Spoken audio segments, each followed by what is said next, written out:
तो बच्चों, मैं आप लोगों का रोहन हमारे YouTube channel smile education point में स्वागत करता हूँ। तो पहले पहले पार्ट में हमने पढ़ा था चेष्टा के बारे में। अब हम दूसरा पार्ट यानी जिससे छोड़े थे उससे हम शुरू करेंगे। तो बच्चों शुरू करते हैं। तो बच्चों, श्रम की प्रतिष्ठा का पार्ट 2 यानी भाग 2 पढ़ेंगे, जो हम पहले वीडियो में छोड़े थे।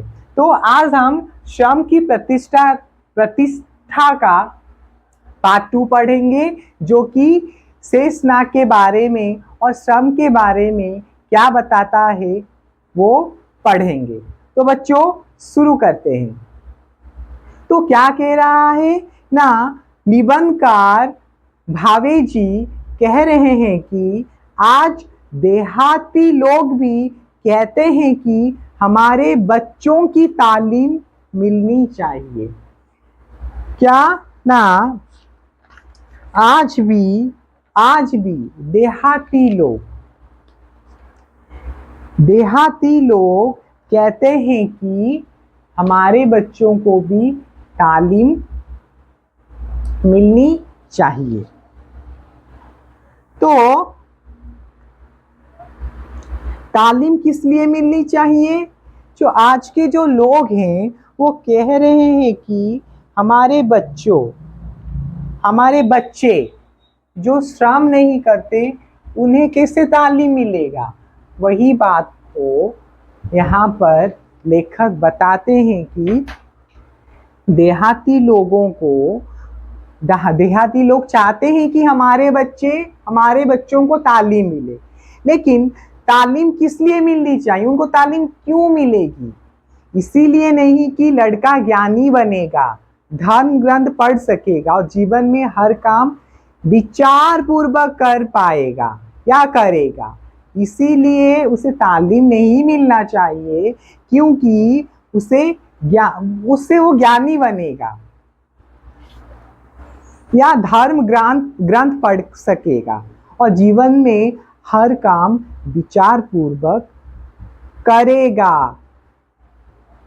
हमारे बच्चों को तालीम इसीलिए नहीं कराना चाहिए नहीं, देहाती लोगों के बच्चों को इसीलिए तालीम मिलना चाहिए नहीं चाहिए, क्योंकि तालीम किस लिए उन्हें मिलेगा? तालीम इसलिए मिलेगा कि वो ज्ञानी बनेगा नहीं, धर्म ग्रंथ पढ़ सकेगा और जीवन में हर काम विचार पूर्वक कर पाएगा।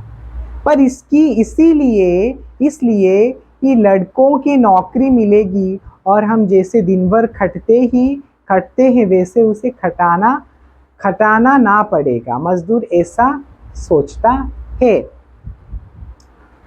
तो बच्चों, हमने पढ़ा कि देहाती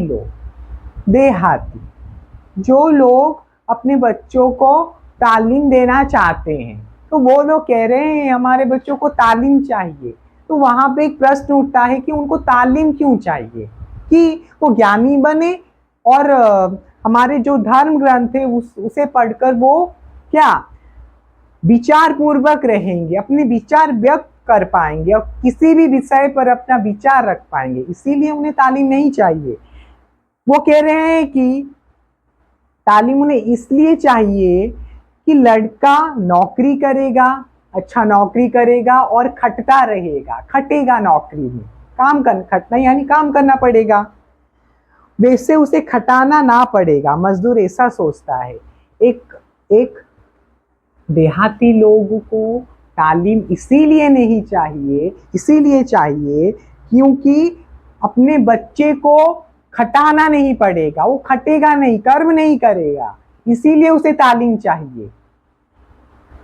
यह याद रखो बच्चों, अगर आप किसी भी काम को किसी भी जगह पर रहते हैं, जो भी स्थान पर रहते हैं, जो भी पोजीशन आप हथियार करते हैं, एक्योर करते हैं, आपको उसमें श्रम करना पड़ेगा, बिना श्रम से कुछ नहीं होगा। उस बात को लेखक कह रहे हैं कि तालीम इसलिए नहीं चाहिए कि बच्चा सिर्फ ज्ञानी बनेगा और धर्म ग्रंथ पढ़कर विचार देगा, इसीलिए तालीम नहीं बनना है। तालीम इसीलिए पाना है कि उससे एक अच्छा नौकरी करना है और श्रम करना है। श्रम जो कोई हो, नौकरी नहीं, श्रम करना पड़ेगा।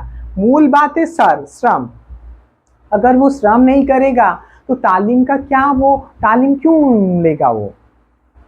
ठीक है बच्चों, तो इसीलिए लड़कों को नौकरी मिलेगी और हम जैसे दिन भर खटते हैं वैसे उसे खटना नहीं पड़ेगा। वो सोचते हैं कि हम जैसे यहाँ पर खट रहे हैं दिन भर, उसे तालीम देने से वो नहीं खटेगा, लेकिन वो भूल रहे हैं जो भी काम हो हमें खटना पड़ता है, हमें श्रम करना पड़ता है।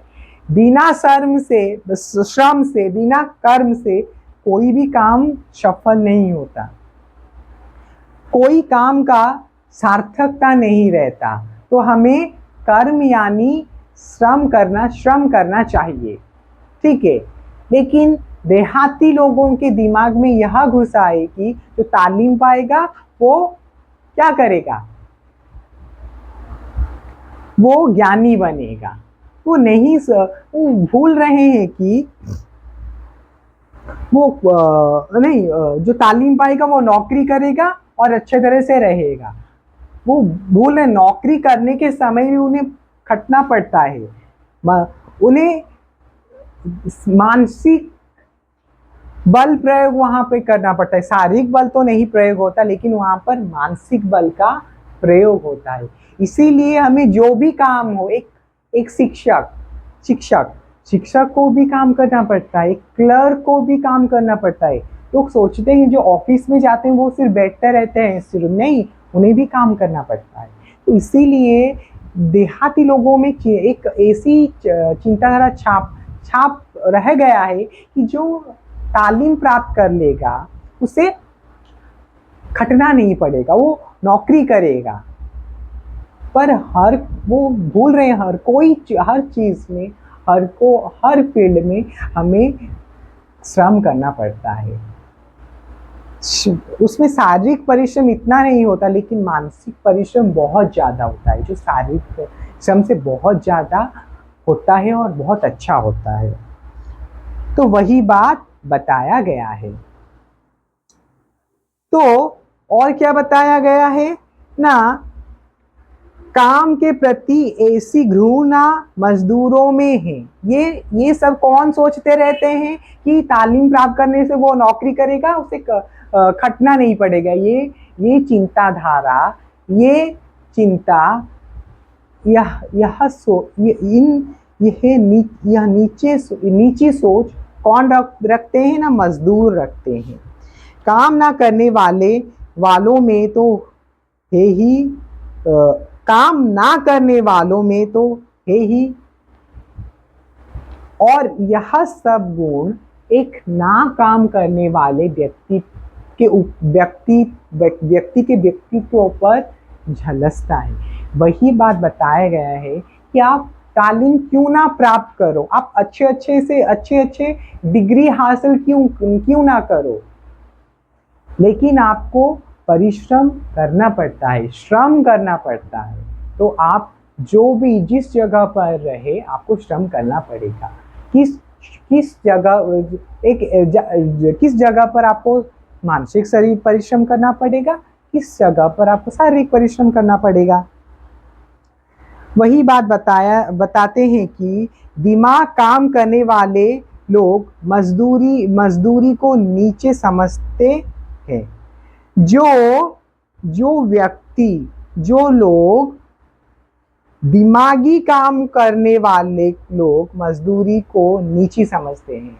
तो और एक परिप्रेक्ष्य में बताए हैं, और एक स्तर पर और एक चिंताधारा व्यक्त करके निबंधकार जी विनोबा भावे जी कहते हैं कि जो सारे मानसिक परिश्रम करते हैं, दिमागी परिश्रम करते हैं, श्रम करते हैं, वो सोचते रहते हैं कि मजदूरों की नीच सोच होती है। जो इस बात पर मैंने पहले बताया कि तालीम प्राप्त कर देने से हमको नौकरी करना पड़ेगा, श्रम नहीं करना पड़ेगा। उसी बात पर वो दिमागी लोग कहते हैं कि दिमागी लोग कहते हैं कि मजदूर की नीची सोच धारा है, वो उन्हें नीचा समझते हैं, नीच समझते हैं, मतलब छोटे धारा वाले लोग समझते हैं। कौन समझते हैं?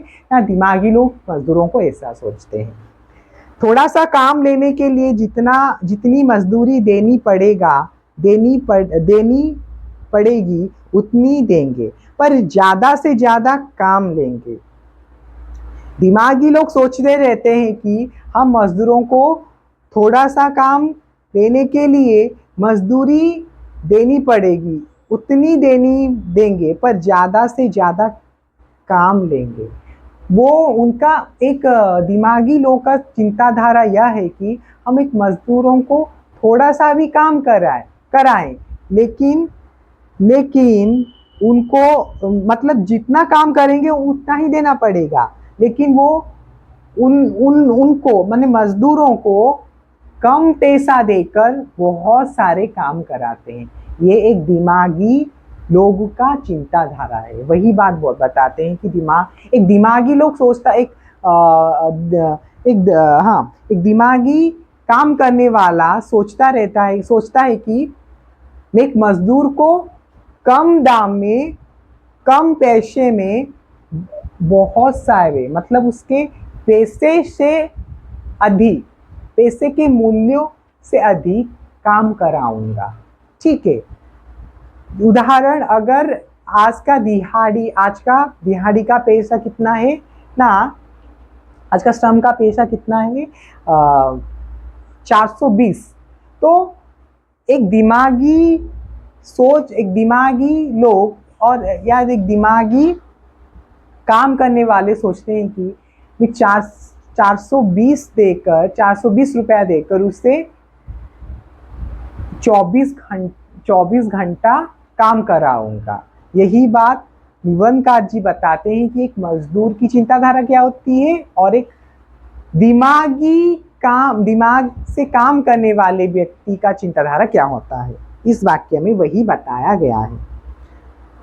वैसे वृत्ति ही बन गई है, आजकल हमारी जो ऑक्यूपेशन है यानी वृत्ति ऐसा ही बन गई है, थोड़ा पैसा देकर बहुत सारे काम कराना।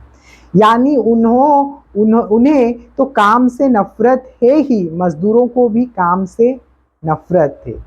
मतलब यहाँ पर एक दिमागी चिंताधारा वाले लोग के साथ एक मजदूर यानी नीची सोच रखने वाले मजदूर की चिंताधारा को एक तराजू में तोलकर हमारे जो निबंधकार जी ये बताते हैं कि एक दिमागी लोग में और एक मजदूर में कोई भी डिफरेंस नहीं होता।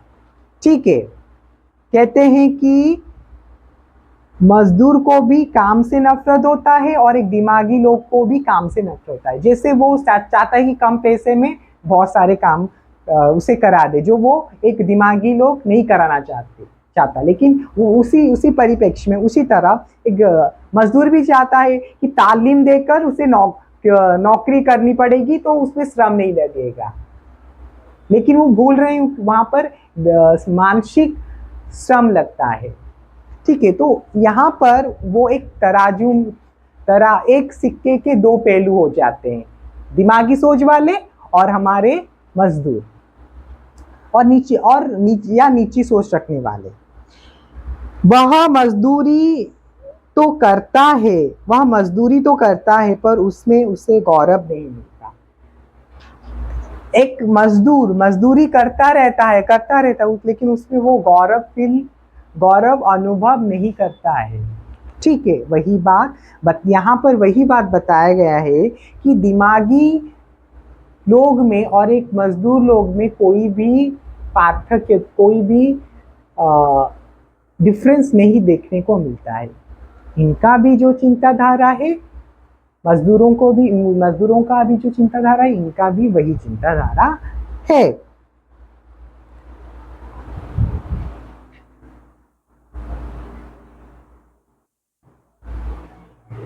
तो बच्चों, हम पढ़ रहे थे कि दिमागी लोक और एक मजदूर लोक में क्या अंतर होता है। तो हम अब आगे पढ़ेंगे ना। रामायण में भी एक कहानी है, अच्छी है, सुनने लायक है। राम जी का वनवास हुआ था, सीता जी ने कहा है मैं भी जाऊंगा। हमने पहले शेषनाग जी के बारे में उनको उदाहरण देकर एक एक एक बात हमने समझा।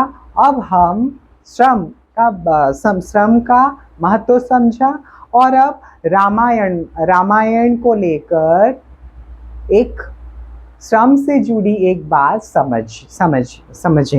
समझेंगे। तो रामायण में भी कहानी है, अच्छी है, सुनने लायक है। राम जी का वनवास हुआ तो सीता जी ने कहा मैं भी जाऊंगी। मैं आपको बता रहा था ना पढ़ाने से पहले बिंदु में क्या था वो ना, विचार बिंदु में बता रहा था ना कि जब राम जी 14 वर्ष के लिए वनवास जा रहे थे, उस समय हमारे जो उनके धर्म पत्नी सीता मैया जी है, वो भी राम जी के साथ जाने की जिद करने लगे और बोले मैं भी जाऊंगी। उसे आदत नहीं थी ऐसे जीवन की, पर उसने निश्चय किया था कि जहाँ राम जी वहाँ मैं। आप जानते हैं कि सीता मैया जनक की राजकुमारी थी, जनक की पुत्री थी। उनका जन्म कहाँ हुआ था, इसलिए उनको जानकी भी कहा जाता है। महाराजा जनक के पुत्री, महाराजा जनक के वो एक महाराजा जनक के वो पुत्री थी। कौन? सीता मैया। तो उन्हें तो बहुत मतलब महल में रहना,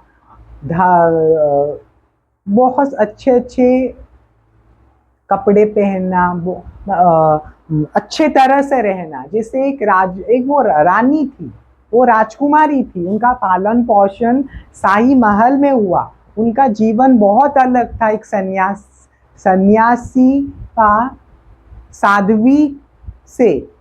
वो पहले थे राजकुमारी, जब वो 14 वर्ष के लिए वनवास गए तो वो साध्वी हो गई।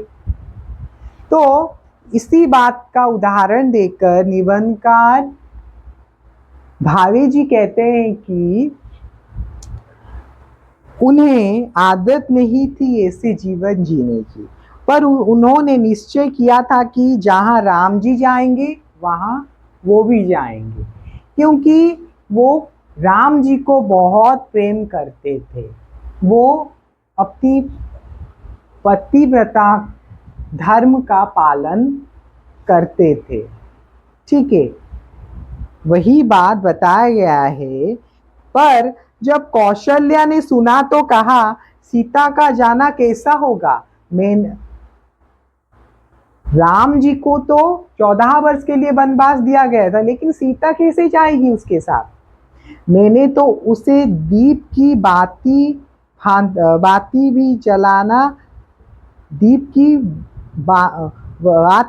जलाने नहीं दी।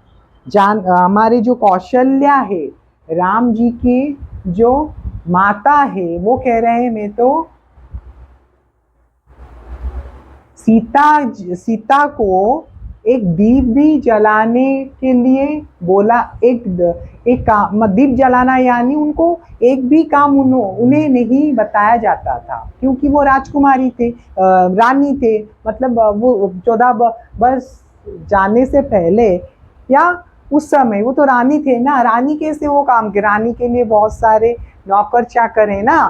तो कौशल्या जी यहाँ पर कहते हैं कि मैंने तो सीता को एक दीप जलाने को भी नहीं बोला था, दीप जलाने के लिए भी नहीं कहा, कभी भी नहीं कहा।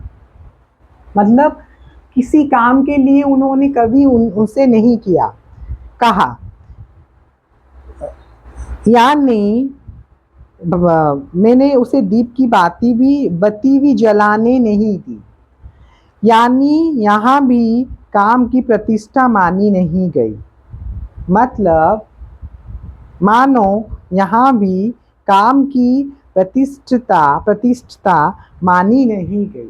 मतलब काम का बाद बताया गया है। मतलब महारानी रानी सीता को किसी भी काम के लिए उन्हें फोर्स नहीं किया किसी ने, क्योंकि वो रानी थी, शाही महल में रहती थी, एक राज जनक की पुत्री थी, जानकी भी उन्हें कहा जाता है। तो वो यहाँ पर कर्म का बात इसीलिए कहा गया है क्योंकि वो सीता मैया 14 वर्ष से पहले कभी भी काम नहीं किए। ठीक है, इसमें अच्छाई भी है कि ससुर के घर लड़की गई तो उसे बेटी समान माना, पर मेहनत को हीन माना गया, वो इसमें दिखता है। तो यहाँ पर यह बताया गया है कि जब हमारे सीता मैया जब शादी करके राम जी के घर गए, यानी सीता जी अपने जब ससुराल गए, तब उन्हें उनके ससुर यानी दशरथ जी कभी भी उन्हें अपने बहू के रूप में नहीं देखा, लेकिन बहू के रूप में नहीं देखा, बल्कि अपने बेटी के जैसे उन्हें रखा और देखा। तो वही बात बताया गया है कि यहाँ पर उनको कर्म की बात, काम का बात बताए हैं निबंधकार, कि सीता मैया को पहले कभी भी कुछ भी काम बताया नहीं जाता था क्योंकि वो रानी थी, लेकिन इसमें दिखता है। मतलब मेहनत की बात बताया गया है, जो वो 14 वर्ष से पहले नहीं कर रहे थे, लेकिन समय आने पर 14 वर्ष जब उनके पति को मिला, कैकेयी ने बोला कि आप 14 वर्ष जाओ, तो यह भी मतलब राम जी को दिया गया था। तो राम जी की जो पत्नी है सीता जी, वो भी उनके साथ गए 14 वर्ष पहले, तो उन्होंने कभी काम नहीं किया ना। वही बात को यहाँ पर बताया गया है कि सीता मैया तो पहले नहीं काम करे, लेकिन समय ऐसा आया कि वो राम के साथ भी चले गए और वहाँ पे अपने आप में संघर्ष करने लगे। डेली यानी हर वक्त अपने संघर्ष से कुछ सीखे और कर्म करे। पहले वो नहीं कर रहे थे, लेकिन अब किए। वही बात को बताए हैं कि अगर आप अभी कर्म नहीं करोगे तो आगे पछताओगे, यानी आगे आपको कर्म करना पड़ेगा। इससे अच्छा है कि आप अभी से कर्म करना शुरू कर दो, श्रम करना शुरू कर दो। धर्मराज ने राजसूय यज्ञ किया था। धर्मराज यानी धर्मराज जो धर्म का राजा होता है उसे धर्मराज कहते हैं। धर्मराज किसे कहते हैं ना, जो धर्म का राजा होता है उसे धर्मराज कहा जाता है। लिखो बच्चों, धर्मराज।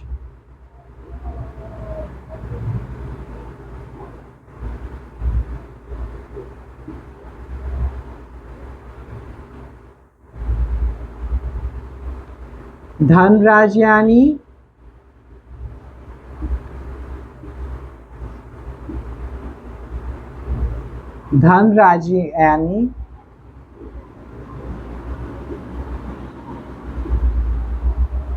धर्म का राज।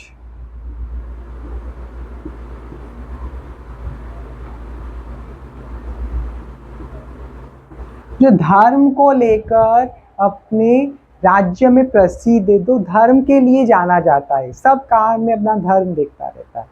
धर्म यानी हिंदू मुस्लिम नहीं, धर्म यानी अपने कर्म, अपने अच्छे कर्म को। ठीक है, धर्मराज यानी धर्म का राज। धर्मराज ने कहा आपको क्या काम दे। यहाँ पर धर्मराज ने राजसूय यज्ञ किया था। राजसूय का अर्थ लिखो बच्चों।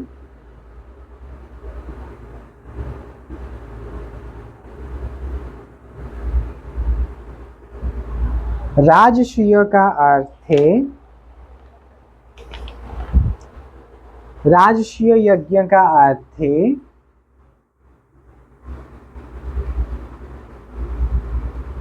राजसूय का यज्ञ का अर्थ है एक यज्ञ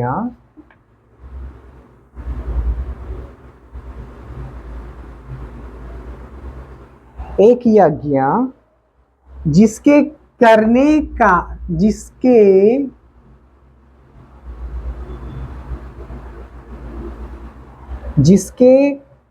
का अधिकार एक यज्ञ, हाँ, जिसको करने का अधिकार,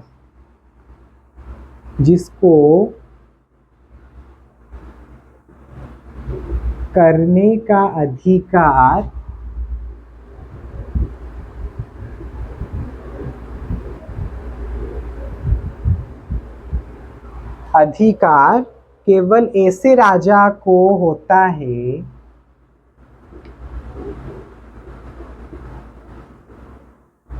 केवल ऐसे राजा को होता है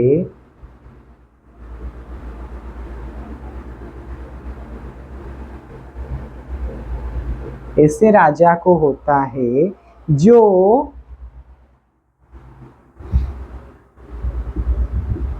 जो सम्राट पद का अधिकार हो।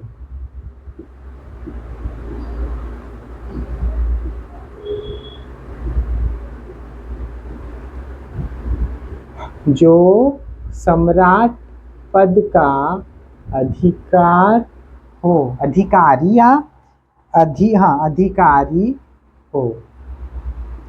तो राजसूय यज्ञ किसे कहते हैं ना? एक यज्ञ जिसको करने का अधिकार केवल ऐसे राजा को होता है जो सम्राट पद का अधिकारी हो। मतलब जो सम्राट के पद पर रहता है और वो जो यज्ञ करता है उसे राजसूय, जो उसे करने का अधिकार होता है उसे राजसूय यज्ञ कहते हैं। तो राजसूय यज्ञ किसे कहते हैं? राजसूय एक यज्ञ जिसको करने का अधिकार केवल ऐसे राजा को होता है जो सम्राट पद का अधिकारी हो। वही बात बताया गया है कि धर्मराज ने राजसूय यज्ञ किया था। धर्मराज यानी दशरथ ने नहीं, दशरथ नहीं, हाँ, धर्मराज ने राजसूय यज्ञ किया था। धर्मराज ने राजसूय यज्ञ किया था। श्री कृष्ण भी वहां गए थे। जब धर्मराज ने राजसूय यज्ञ किया था उस वक्त कृष्ण भी वहां गए थे। कहने लगे मुझे भी काम दो। धर्मराज ने कहा आपको क्या काम दे? जब धर्मराज यानी युधिष्ठिर, धर्मराज किसे कहते हैं? युधिष्ठिर को कहते हैं, ठीक है। धर्मराज किसे कहते हैं? धर्मराज युधिष्ठिर को कहते हैं।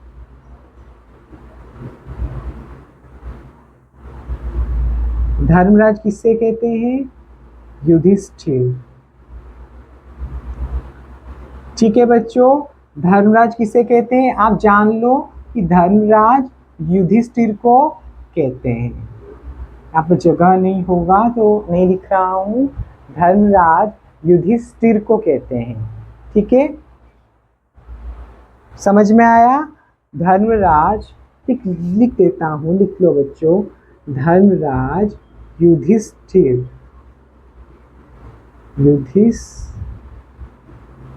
युधिष्ठिर को कहते हैं।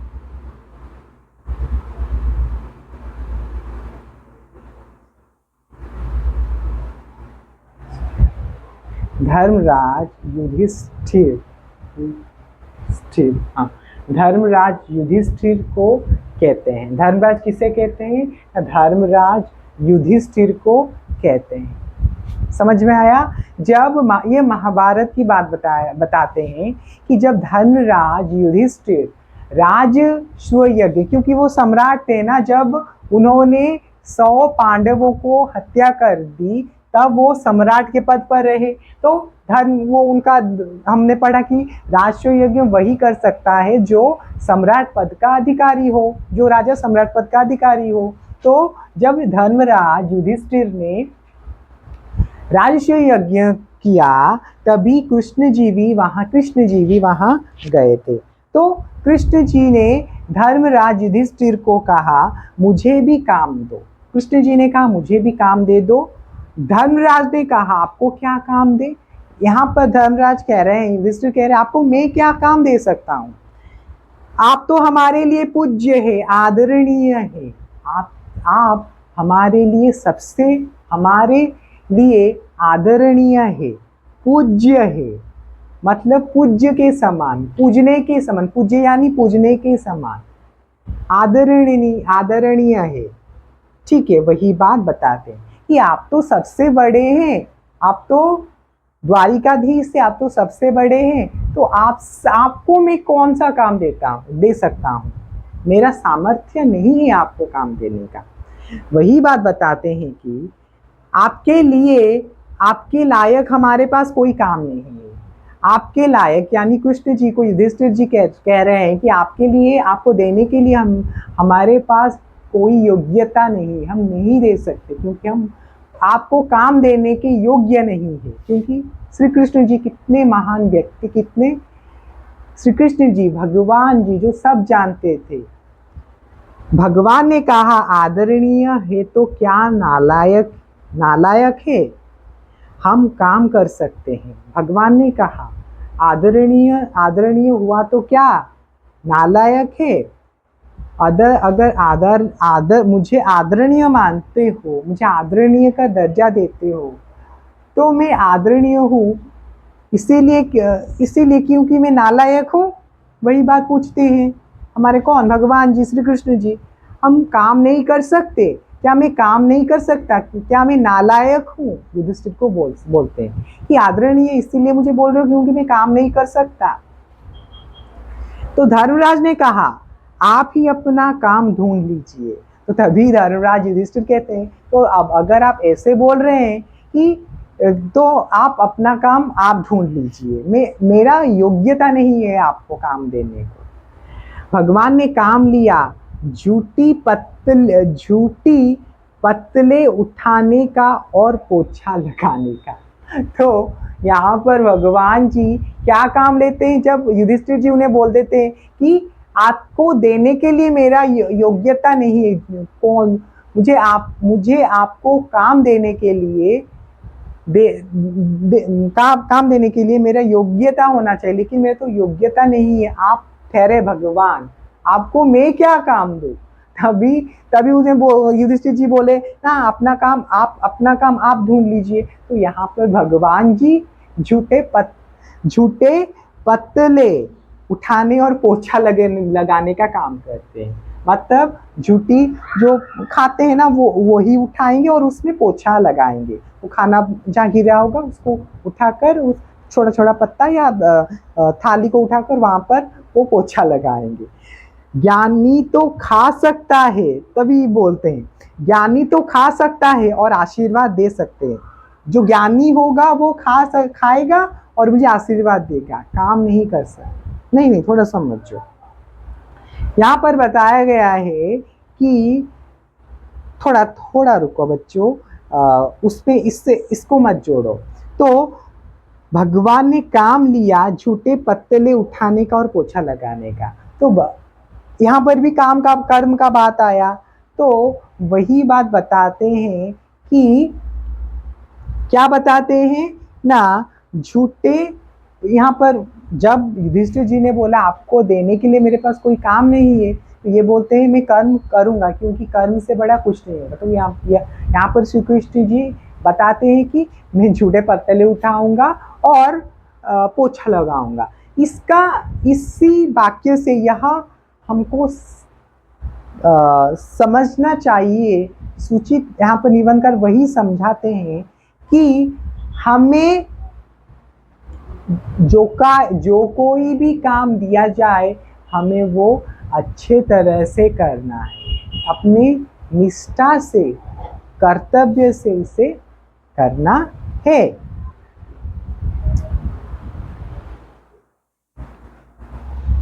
तो बच्चों, हमने पढ़ा था कि कैसे धर्मराज ने हमारे श्री कृष्ण जी को काम देने से मना कर दिया। तब श्री कृष्ण जी ने क्या कहा? सब श्री कृष्ण जी ने झूठी पतले उठाने और पोछा लगाने का काम किया। हम जानते हैं श्री कृष्ण जी कितने महान इंसान थे, जो कि जिनको कोई भी काम नहीं दे सकता, क्योंकि वो अपने स्तर पर वो आप ही भगवान थे। तो वही बात हुआ था। अब क्या बोल रहा है ना, ज्ञानी तो खा सकता है और आशीर्वाद दे सकता है, काम नहीं कर सकता, काम नहीं कर सकते। जो ज्ञानी लोग होते हैं वो खा सकते हैं और आशीर्वाद दे सकते हैं, लेकिन वो काम नहीं कर सकते। वही बात बताया गया है। अगर कोई सवेरे उठकर पीसता है तो वह ज्ञानी नहीं, मजदूर कहलाएगा। तो यहाँ पर निबंधकार विनोबा राव या विनोबा भावे, आचार्य विनोबा भावे या विनय राव भावे, विनायक राव भावे यहाँ पर बताते हैं कि जो सुबह उठकर चक्की पीसता रहता है, पीसना का अर्थ यहाँ पर बताया गया है कुछ काम करना।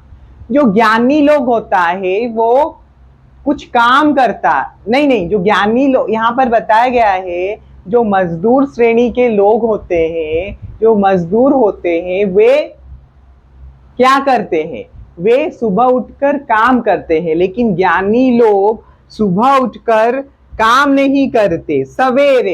सवेरे यानी भोर जो हम कहते हैं, मतलब सुबह भी नहीं होगा, थोड़ा थोड़ा अंधेरा रहा होगा, उसको सवेरे कहते हैं।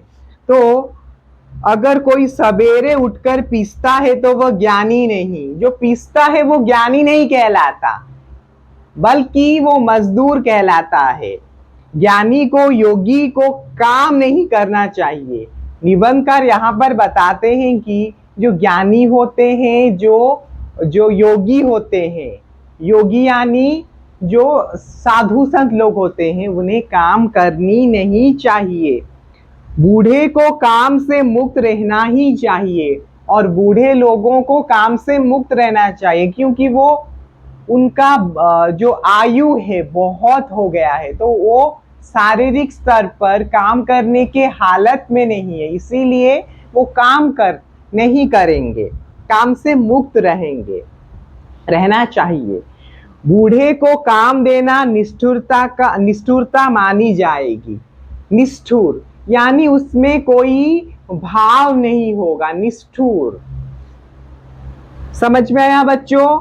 यहाँ पर बताया गया है कि बूढ़े को जो काम देगा वो निष्ठुरता का प्रतीक माना जाता है, और वो निष्ठुरता होता है। यानी बूढ़ा, बच्चा, योगी, ज्ञानी, व्यापारी, वकील, अध्यापक, विद्यार्थी, किसी को काम नहीं करना चाहिए। यहाँ पर बताते हैं हमारे निबंधकार आचार्य विनोबा राव भावे, विनोबा राव भावे या विनायक राव भावे यहाँ पर बताते हैं कि तो फिर किसी को काम नहीं करना चाहिए। इस समाज में, इस दुनिया में हर तरह के लोग रहते हैं, छोटे बच्चे रहते हैं, बड़े रहते हैं, बूढ़े रहते हैं, ज्ञानी लोग रहते हैं, व्यापारी रहते हैं, और अध्यापक रहते हैं, विद्यार्थी रहते हैं। किसी को भी मतलब काम करना नहीं चाहिए। उस पर टिप्पणी देकर हमारे निबंधकार जी कहते हैं कि इतना बेकार वर्ग खड़ा हो जाएगा तो बेकारी बढ़ेगी, तो यह इन इन इन लोगों को, इन बातों को जब एक ज्ञानी बोला नहीं, मैं नहीं, जो काम करता है वो मजदूर कहलाएगा। एक विद्यार्थी भी बोलता है कि जो काम करेगा वो क्या मजदूर कहलाएगा। तो यह सब लोग कौन कौन ना, बूढ़ा बच्चा, बूढ़ा मतलब वो शारीरिक स्तर पर ठीक नहीं है, तो वो काम कैसे करेंगे, वो उनका वो सोचने का तरीका है। तो इन्हीं बातों पर हमारे जो निबंधकार है राव जी, विनोबा विनायक राव भावे, यहाँ पर बोल रहे हैं कि अगर कोई भी लोग काम नहीं करेंगे तो वो बेकारी लोग कहलाएंगे। तो उनके कारण ही हमारी जो बेकारी की समस्या है वो बहुत बढ़ जाएगी, जिस कारण कि हमारा जो देश है वो प्रगति के स्तर पर गतिशील नहीं हो पाएगी।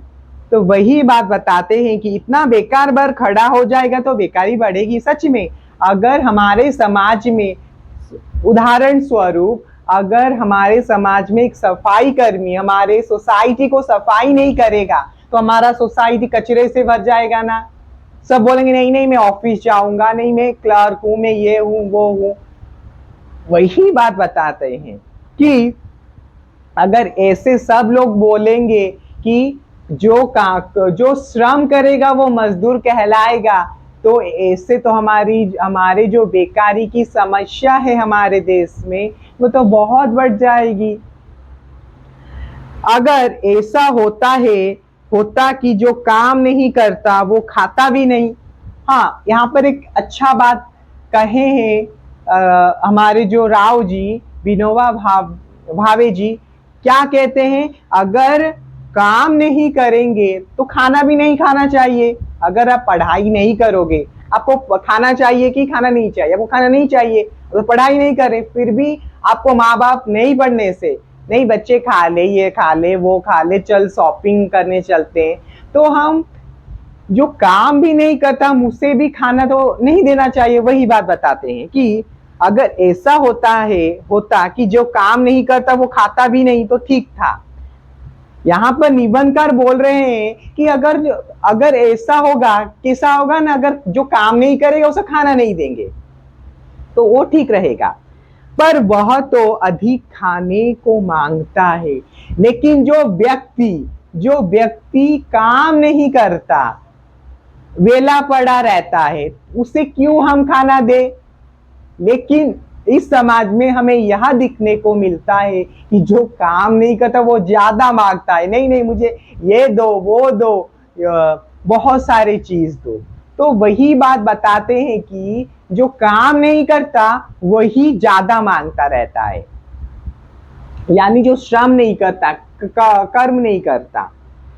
तो ऐसी समाज रचना जहां हुई है वहां मजदूर समझते हैं कि हमें काम करने से छुट्टी मिले तो अच्छा होगा। तो इस समाज में, इसी तरह समाज में जो व्यक्ति मतलब उनका एक सोच है कि जो काम नहीं करेगा, यहाँ पर निबंधकार बोल रहे हैं कि अगर काम नहीं करोगे तो खाना क्यों खाना चाहिए? वैसे ही बैठो ना, जो काम करेगा वो खाना खाएगा, और जो काम नहीं करेगा वो बैठा ही रहेगा, उसे खाना नहीं देंगे। तो वहीं पर निबंधकार बताते हैं कि इतना ऐसी समाज रचना हुई, जहां हुई है वहां मजदूर समझते हैं कि हमें काम करने से छुट्टी मिले तो अच्छा होगा। तो इस समाज की संरचना, इस तरह की समाज की रचना जहां पर हुई है, उस समाज में रहने वाले व्यक्ति मजदूर वो कह रहे हैं कि ज्यादातर मजदूर कह रहे हैं, समझते हैं, उनकी चिंताधारा यह है कि हमें काम करने से छुट्टी मिले तो अच्छा होगा। तो उस समाज की बात, जिस समाज में जो काम नहीं करेगा, उसे जो काम नहीं करेगा वो ज्यादा मांगता रहता, उसी समाज की बात निबंधकार बताते हैं कि उसी समाज के लोग मजदूर कहते हैं कि हमें छुट्टी चाहिए, काम करने से छुट्टी मिले तो अच्छा होगा। इस समाज के मजदूर है वो कह रहे हैं कि अगर हमें छुट्टी मिलेगा तो हमें अच्छा लगेगा। मतलब जिस समय वो काम नहीं कर रहे, जो जिस समाज में मजदूर लोग काम नहीं करे, श्रम नहीं करे, वो भी कहते हैं कि हमें छुट्टी चाहिए। मतलब किस तरह की बेकार बात है, किस तरह की वैल्यूलेस बात है। वही बात निबंधकार बताते हैं कि अगर आप श्रम नहीं करोगे तो आपको कौन देगा।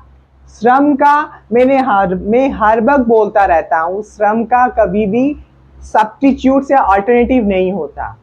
ठीक है, आपको श्रम करना ही करना है। एक मजदूर खेत में श्रम करता है, एक ऑफिस में अपना मानसिक श्रम करता है, एक मजदूर शारीरिक श्रम करता है, लेकिन वो श्रम करते हैं। श्रम अलग अलग हो सकते हैं, लेकिन वो श्रम कर रहे हैं। वही बात निबंधकार बताते हैं।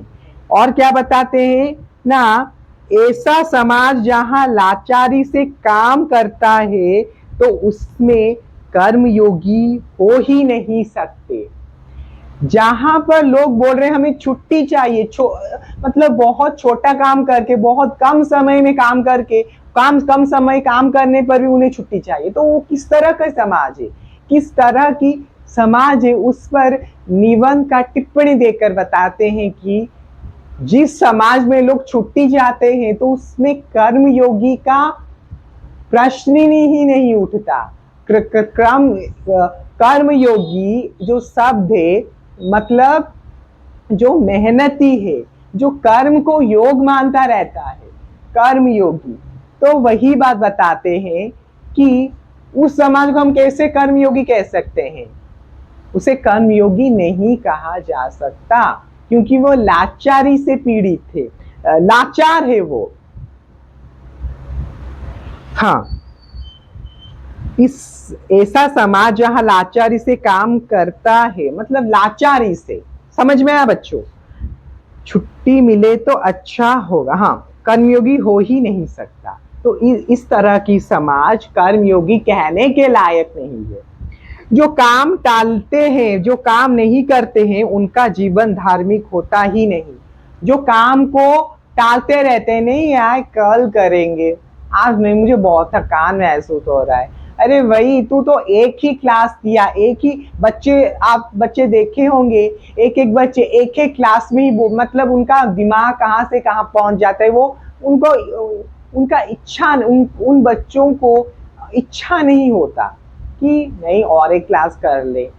यह बात याद रखना बच्चों, परिश्रम, श्रम इस तरह के सब विद्यार्थी जीवन में होना चाहिए। अगर वो इन शब्दों से अगर वो दूर रह जाएंगे ना, वो कभी भी आगे नहीं बढ़ पाएंगे। सच में ये याद रखना बच्चों, आपको हर वक्त हर परिस्थिति में श्रम करना चाहिए, कर्म करना चाहिए। ठीक है बच्चों, तो वही बात बताया गया है कि जो काम टालते हैं, जो काम नहीं करते, उनका जीवन धार्मिक होता ही नहीं। उनका जीवन कैसे धार्मिक होगा, आप ही बोलो बच्चों, उनका जीवन कैसे धार्मिक होगा। जो काम नहीं करता, कुछ भी नहीं करता, श्रम की बात ही उसमें नहीं है, तो वो धार्मिक कैसे होगा। धार्मिक यानी अगर जिस समय पर हम अगर कर्म के ऊपर विश्वास रखते हैं, श्रम के भी ऊपर विश्वास रखते हैं, तभी हम धार्मिक के रास्ते पर चले जाते हैं। यह याद रखना, जितने भी लोग धर्म के रास्ते पर गए हैं, वो कर्म के माध्यम से गए हैं। कर्म के माध्यम से वो जानते हैं परिश्रम क्या होता है, श्रम क्या होता है, वो जानते हैं। इसीलिए आप याद रखना, अगर आप परिश्रमी हो जाएंगे तो आपका जो सोचने का स्तर है, जो सोचने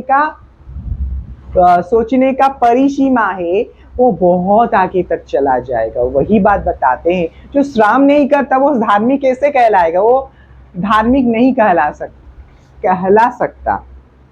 इस कारण अपने समाज में श्रेष्ठ की प्रतिष्ठा नहीं होता। इस तरह हमारे समाज में श्रम की प्रतिष्ठा इस कारण नहीं हो सकता। काम नहीं करते, इसका कारण यह है कि जो दिमागी काम करते हैं उन्होंने दिमागी काम की महत्ता इतनी बढ़ा दी है कि उसे 1000 रुपए देने ही उचित मानेंगे, और श्रम करने वाले को कम से कम जितना दे सकेंगे उतना देने उतने देने की कोशिश करेंगे। तो यहाँ पर क्या बताया गया है, या काम नहीं करते।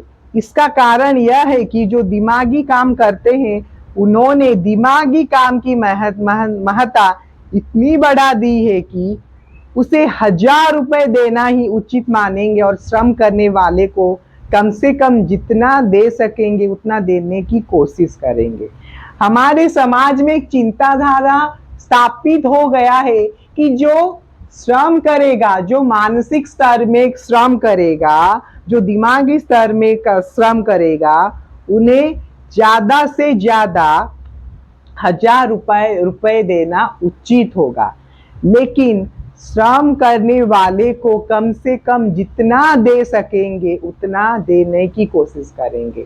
हमारे समाज में एक चिंताधारा, एक सोचने का जो स्तर है इतना नीचे गिर गया है कि जो दिमागी स्तर पर काम करेगा उसे ज्यादा से ज्यादा पैसा मिलेगा, और जो श्रम करेगा, जो मजदूरी करेगा उससे जितना जितना कम चाहे देंगे उतना ही अच्छा होगा। लेकिन ये चिंताधारा बहुत गलत है। ठीक है बच्चों, यह हमारी समाज की एक चिंताधारा स्थापित हो चुकी है जो कभी भी परिवर्तन नहीं हो सकता। तभी बताते हैं कि शरीर श्रम की प्रतिष्ठिता ना मानो, पर महात्मा गांधी तो दिमागी काम करते थे। शरीर से जो श्रम हो सके उसको आप प्रतिष्ठिता ना मानो। यहाँ पर निबंधकार बताते हैं कि आप शारीरिक परिश्रम से जो श्रम करे उसे श्रम की प्रतिष्ठिता का नाम नहीं दिया जा सकता। उसी बात को थोड़ा खींचकर बताकर महात्मा गांधी जी का उदाहरण देते हैं कि क्या ना पर महात्मा गांधी तो दिमागी काम करते थे, फिर भी वो थोड़ा सा समय निकालकर दिन में सूत काट ही लेते थे। तभी वो हमारे महात्मा गांधी जी हमारे राष्ट्रपिता को संबोधन करके कहते हैं कि अगर आप बोलते हो कि मजदूरी करने से मजदूरी यानी श्रम मानसिक स्तर पर श्रम करने से शारीरिक स्तर पर श्रम करने से श्रम की प्रतिष्ठा मत नहीं माननी चाहिए। ठीक है, श्रम की प्रतिष्ठिता तब होगी जब आप मानसिक स्तर पर और शारीरिक स्तर पर दोनों स्तर पर काम करना सीख जाएंगे, कर पाएंगे। उसी को वो बताते हैं कि महात्मा गांधी जी के उदाहरण देकर कि महात्मा गांधी पूरी दिमागी तौर पर काम करते थे। जितना भी हमारा स्वतंत्रता संग्राम हुआ वो दिमागी स्तर पर लगाकर वो काम करते थे। फिर भी उसी समय वो अपना समय निकाल कर, संग्राम के समय भी वो अपना समय निकाल कर सूत बुनते थे। ठीक है, चरखी में सूत बुनते रहते थे। तो यह बात बताया गया है। काम की इज्जत करनी चाहिए। आप जो भी काम करो, जो भी आप एक सफाई कर्मचारी क्यों ना हो, आप अपने कर्म पर, अपने श्रम पर, अपनी पोजीशन पर और अपने काम पर इज्जत, अपने काम को इज्जत देनी चाहिए और इज्जत करनी चाहिए। क्योंकि अगर आप अपने काम को इज्जत नहीं देंगे तो लोग कभी भी आपके कर्म को, आपके श्रम को कभी भी इज्जत नहीं देंगे। समझे बच्चों? अगर हम काम की इज्जत नहीं करते तो बड़ा भारी धर्म कार्य होते हैं, ऐसा समझना चाहिए। अगर आप अपने कर्म पर, अपने काम को इज्जत देना नहीं सीख रहे हैं, इज्जत नहीं दे रहे हैं, आप अपने धर्म को इज्जत नहीं दे रहे हैं। काम ही सबसे बड़ा धर्म है। समझे बच्चों? काम ही सबसे बड़ा धर्म है। धर्म यानी हिंदू, मुस्लिम, ईसाई, बौद्ध, जैन यह नहीं होता। जो अपने काम के को इज्जत देता है उसे प्रकृति में धार्मिक या धर्म कहा जाता है। समझे बच्चों? अगर हम काम की इज्जत नहीं करते तो बड़ा भारी धर्म कार्य खोते हैं। जब हम हमारी इज्जत को काम नहीं करते तब हम धर्म कार्य को खोते रहते हैं, हमारे धर्म को हम खोते रहते हैं। ऐसा समझना चाहिए, इस तरह की चिंताधारा रखनी चाहिए। यह तो एक बात की कुछ दिमागी काम ज्यादा करेंगे और कुछ दिमागी काम कम करेंगे, पर श्रम करने वाले का भी दिमाग है और दिमागी काम करने वालों के भी हाथ दिए हैं, तो दोनों को काम करना चाहिए, दोनों की इज्जत बढ़ेगी, प्रतिष्ठिता बढ़ेगी। आप दिमागी स्तर पर काम करें, आप शारीरिक स्तर पर काम करें, अगर आप अपने कर्म को इज्जत दे रहे हैं, अपने श्रम को इज्जत दे रहे हैं, तभी अपने धर्म को इज्जत दे रहे हैं। आप अगर आपकी इज्जत, आप शारीरिक, आप एक ऑफिसर क्यों ना हो, आप एक मजदूर क्यों ना हो, अगर आप एक मजदूर होकर आपके कर्म को आप सम्मान कर रहे हैं, तभी आपका उन्नति हो रहा है, तभी श्रम की प्रतिष्ठिता हो रहा है। ठीक है, वही बात बताता है कि हमें दिमागी काम क्यों ना करना पड़े या शारीरिक काम करना क्यों ना पड़े, अगर भगवान क्या शारीरिक श्रम वालों को भी दोनों हाथ देते हैं और दिमागी श्रम को भी दो हाथ देते हैं। आपके अंदर यह फर्क है कि आप दोनों अपने कर्म को इज्जत देना भूल गए हैं, तो आप अपने कर्म को इज्जत दो। अगर आप अपने कर्म को सम्मान देते हैं तो आप अपने कर्म श्रम की प्रतिष्ठिता कर पा रहे। इसीलिए इस विषय का नाम, इस निबंध का नाम श्रम की प्रतिष्ठिता दिया गया है। समझ में थोड़ा समझ में आ रहा है आपको बच्चों? समझने की कोशिश करो, दोनों की इज्जत बढ़ेगी, प्रतिष्ठिता बढ़ेगी।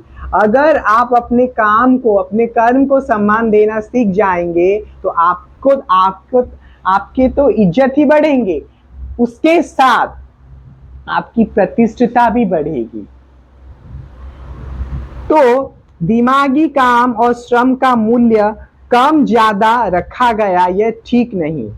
यहाँ पर बताया गया है कि दिमागी काम और श्रम का मूल्य कम ज्यादा रखा गया, यानी जो दिमागी स्तर पर काम करेगा उसे ज्यादा पैसा मिलेगा या ज्यादा कुछ मिलेगा, और जो शारीरिक स्तर पर काम करेंगे वो कम पाएंगे। यह बात हमारे निबंधकार को अच्छा नहीं लगा और वो सोचते हैं यह ठीक नहीं है। समझ में आया? पहले तो ऐसी व्यवस्था नहीं थी,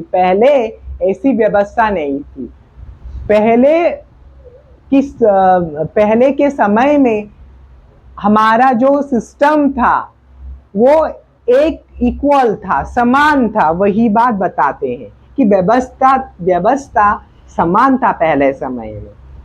ब्राह्मण जो ज्ञानी होता था पढ़ता था। उदाहरण स्वरूप जैसे ब्राह्मण मतलब हम जब वैदिक समय की बात कर रहे हैं तभी, या लैटर वैदिक, यानी हमारे जिस समय में समानता का एक स्थापन था, समानता था, उस समय की बात बता रहे हैं निबंधकार की उदाहरण देकर कि ब्राह्मण जो ज्ञानी होता था वो पढ़ता था, ब्राह्मण जो ज्ञानी होता था वो पढ़ता था।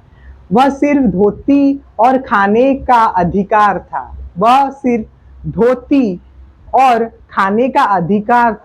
वह अपरिग्रही माना गया। जो ब्राह्मण ज्ञानी था वो पढ़ता था, वह सिर्फ धोती और खाने का अधिकार था, उन्हें खाने का अधिकार था और धोती का अधिकार था। वह अपरिग्रही माना गया।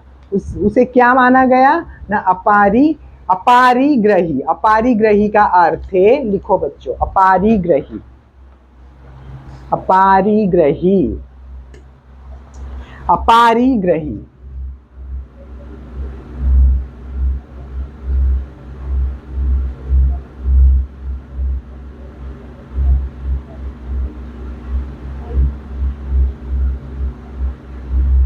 अपारिग्रही का अर्थ है आवश्यक धन से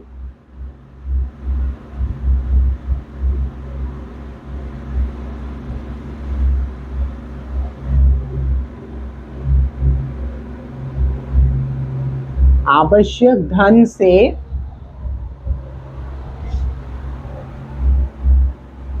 आवश्यक धन से अधिक का त्याग।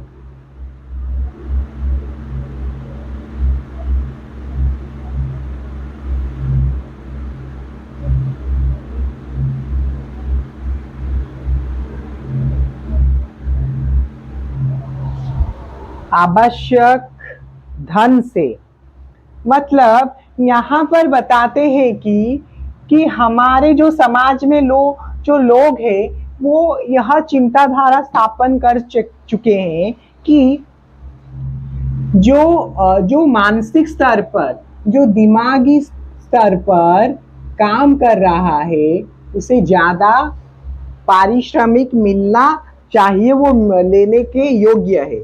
और जो व्यक्ति शारीरिक स्तर पर काम करता है उसे कम पारिश्रमिक मिलना चाहिए। समझ में आया बच्चों? तो वही बात बताते हैं कि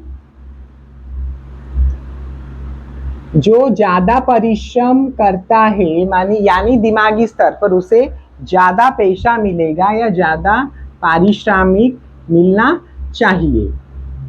समझ में आया? तो अपारिग्रही का अर्थ है आवश्यक धन से अधिक का त्याग करने वाला। मतलब आवश्यक धन से अधिक का त्याग करने वाला। क्या बताता है ना? आवश्यक धन से अधिक का त्याग करने वाला मतलब आवश्यक से वो जो अधिक ध्यान त्याग करता है उसे अपारिग्रही कहा जाता है। मतलब सपोज उसे 10% देना चाहिए लेकिन वो 50% और 90% देता है, उससे अपारिग्रही कहा जाता है।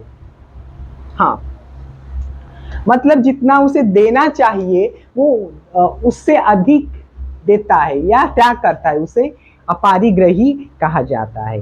तो वही बात बताते हैं कि बस सिर्फ धोती और खाने का अधिकार था, वह अपारिग्रही माना गया। मतलब वह उसे कम मतलब ब्राह्मण को कम धन छोड़ना चाहिए लेकिन वो आवश्यक से ज्यादा छोड़ता था। आज तो जो भी विद्या पढ़ाता है वो उसका मूल्य मांगता है। उस समय में मूल्य नहीं मांगा जाता था, उस समय में मूल्य नहीं मांगा जाता था, उस समय गुरुकुल का व्यवस्था था।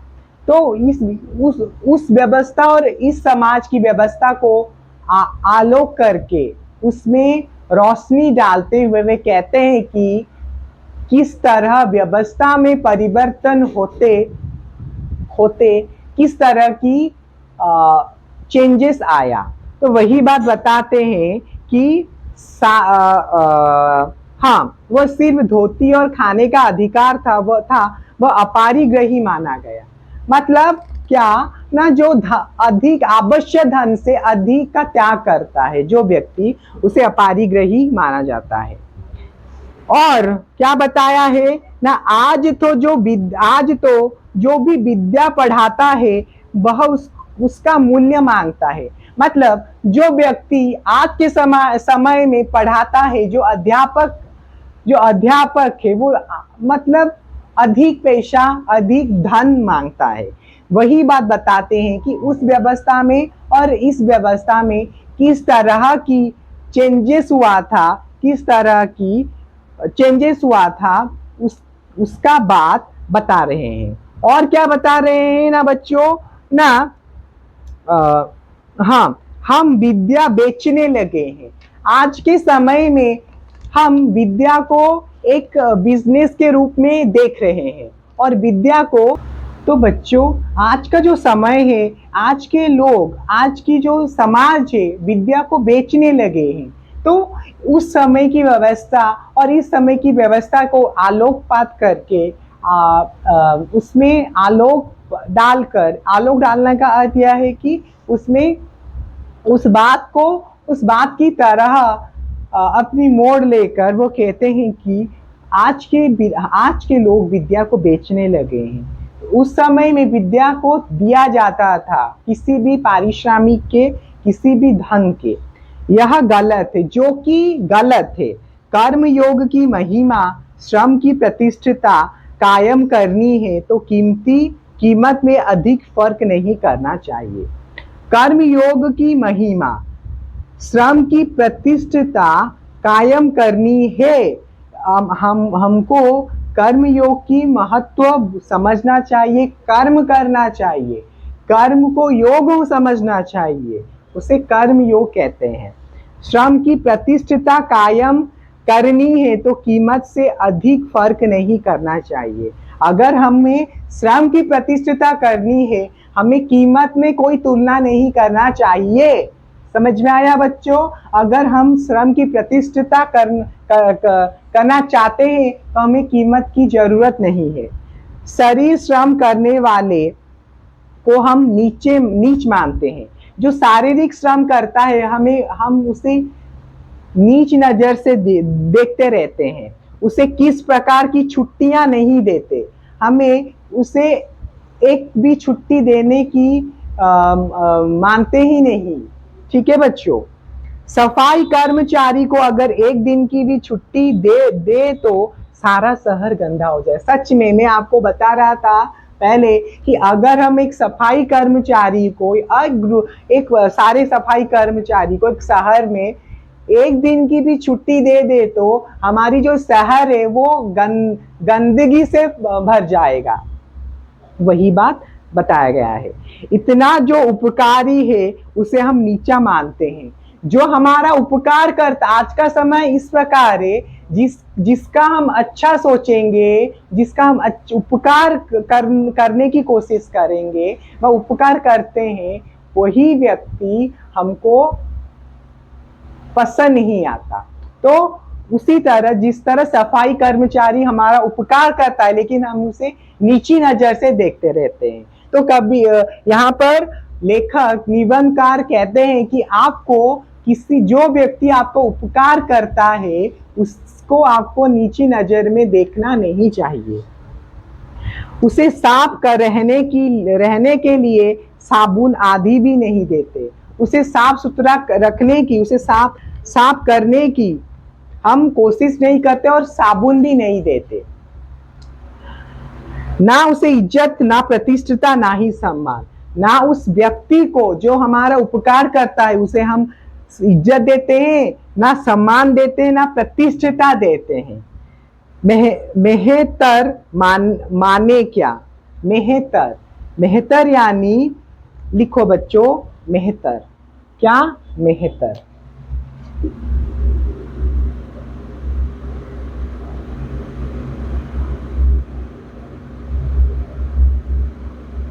मेहतर यानी एक जाति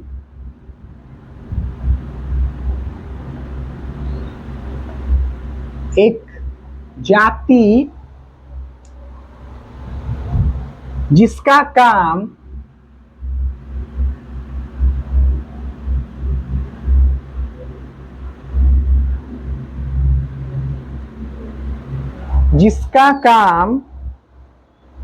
एक जाति जिसका काम मल मूत्र आदि उठाना है। जिसका काम मल और मूत्र,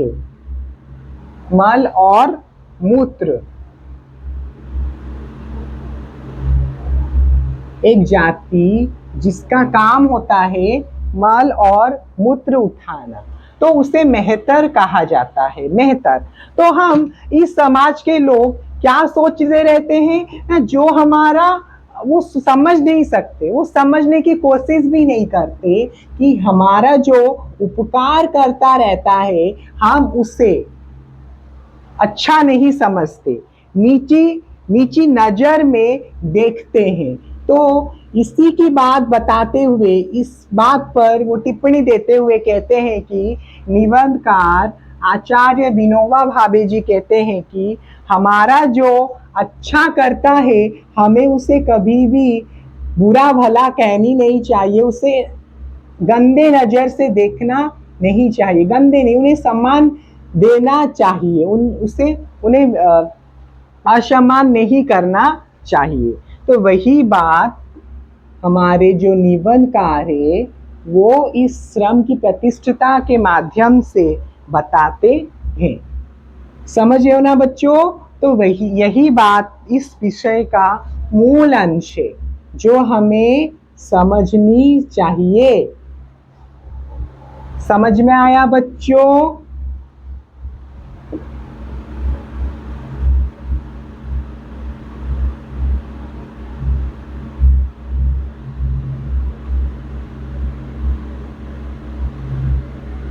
हाँ, तो क्या हुआ ना, मेहतर एक जाति जिसका काम मल मूत्र आदि उठाना है। एक जाति, हमारे समाज का एक जाति जिसका काम है मल मूत्र उठाना, उसे मेहतर कहते हैं। तो वही बात बताते हैं कि मेहतर माने क्या, उनमें क्यों हम मेहतर मानते रहते हैं।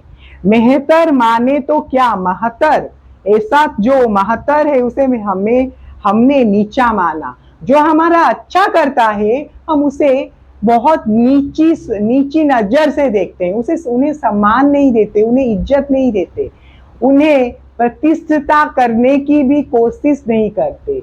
यह हमारे समाज की एक बहुत बड़ी नीची और गंदी सोच है। ऐसा इसीलिए दो बात होनी चाहिए। यहाँ पर निबंधकार आचार्य विनोबा भावे जी कहते हैं कि इसीलिए दो बात होनी चाहिए। क्या ना, हर एक को थोड़ा थोड़ा श्रम करने ही चाहिए। हर व्यक्ति को, हर समाज में हर व्यक्ति को थोड़ा थोड़ा काम करना चाहिए। कहते हैं एक उड़िया में एक कोट है, बिंदु बिंदु में सिंधु होता है। मतलब little of water make a glass, make a jar full, यानी एक एक बूंद से सब कुछ होता है। यानी हर व्यक्ति को अगर हमारे समाज में, एक उदाहरण स्वरूप हमारे समाज में, हमारे शहर में अगर हर व्यक्ति थोड़ा थोड़ा सा काम करेगा तो हमारे जो कूड़े कचरे हैं वो साफ हो जाएंगे, जो कि कभी भी उनमें नहीं हो सकता। वही बात बताते हैं कि हर एक को थोड़ा थोड़ा श्रम करना ही चाहिए। अगर हम बिना काम किए खाते हैं तो हमारा जीवन पापी बनता है। अगर हम बिना कोई कर्म के, बिना कोई श्रम से कुछ खा रहे हैं, कुछ पा रहे हैं, तो हमारा जीवन पापी के समान है। दूसरी चीज, कामों का मूल्य समान होना चाहिए।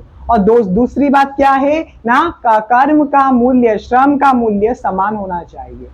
जैसे जिस तरह एक शारीरिक श्रमी को जितना पैसा मिलना चाहिए, एक दिमागी श्रमी को इतना ही पैसा मिलना चाहिए। जब यह होगा तब श्रम की प्रतिष्ठा होगी। तभी लास्ट में बोलते हैं कि जब हमारे समाज के लोग इस तरह की चिंताधारा रखेंगे कि दिमागी सोच वाले लोगों को जितना पारिश्रमिक मिलना चाहिए, अब या मिलेगा, उतना ही शारीरिक श्रम वाले लोगों को मिलना चाहिए या मिलेगा।